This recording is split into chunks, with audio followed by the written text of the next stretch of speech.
Today we're going to look at introduction writing and how to really write strong introductions that hook your reader and make them keep reading.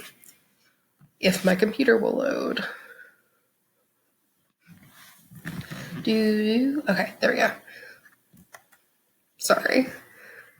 Okay, so our elements of an introduction, a really good, strong introduction, are a hook, a transition, a summary, and of course a thesis.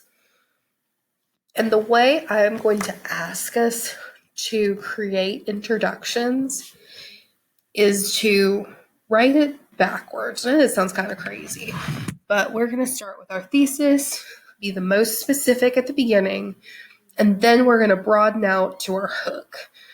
Because we really need to know where we're going to know how to adequately get there. Okay, let's get started. First off, we have our thesis.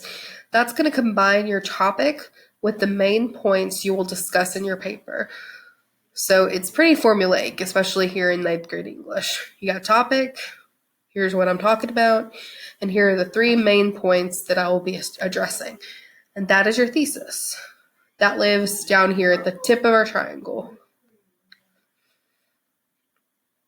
Which, pardon me, I forgot to sort of explain what's going on with a triangle. So our thesis is this super zeroed in part, a very specific thing that we are going to talk about. Before that, that's our summary. That's everything you need to know about the text and or the unit or group of text we're reading, depending on the prompt. Everything the reader needs to know to understand what your paper's talking about. The bridge, or I like to call it a transition, is literally just transitioning from your hook to your text. It's very short. And then your hook is obviously what makes your reader interested. So I'm going to give you some examples of how to use hooks that are creative and really pull in your reader. All right, so let's take a second and look at this thesis that I've created. And it's color-coded because y'all know me. Love to color code. This is based on our last writing prompt for American Voices. It says, "It is clear that the realities of immigrants do not correlate to the liberties and promises guaranteed to American people." Then, that's in red, right? Because that's our topic. And then our main points are in blue, such as community, equality, and overall freedom. And these 3 things are going to be the 3 body paragraphs. There will be one about community, one about equality, and then one about overall freedom. So our thesis, which is just our really fancy topic sentence, has our topic and our main point, and that goes to the very end of our introduction. And then right before that, we have a summary, and that summary is going to be a very brief overview of the information the reader has to know to understand your paper. So you can't know what to put in your summary until you know what your thesis is going to be about. I know that my thesis is talking about immigration and American liberties. I also know that I'm going to talk about community, equality, and overall freedom. So, for my paper, this right here is my summary. It gives a very brief introduction to sort of the historical period, and then talks a little bit about, well, what our topic is. So, it is clear that the realities of immigrants do not correlate to the liberties and promises guaranteed to the American people. So it's just giving a little bit of specific information to immerse you into the time period. So it says, for over a century, Americans have been promised certain liberties, idealistic freedoms, such as life, liberty, and the right to own property, directly from the Declaration of Independence, which, Miss Withers, you did not cite that, so that should have a citation. Sorry, y'all. But these liberties were not accessed by all. And so that's setting us up for our thesis. The American government has withheld these rights based on, and then it gives some examples, not least of which being immigration status. So this is giving sort of a broad overview of here's what we were promised, here's some groups that were not given that, and then focusing in on the immigration status of people. So that right there is what our summary is going to look like. It's just the information we need to know to get what you're talking about. All right, now finally, not finally, second to finally, we have our transition, and it's going to move from our hook to our summary. Here, you're going to either identify the author or title of work, if we're talking about a single title or a single piece of work, see the example, or then identify the issue or the topic.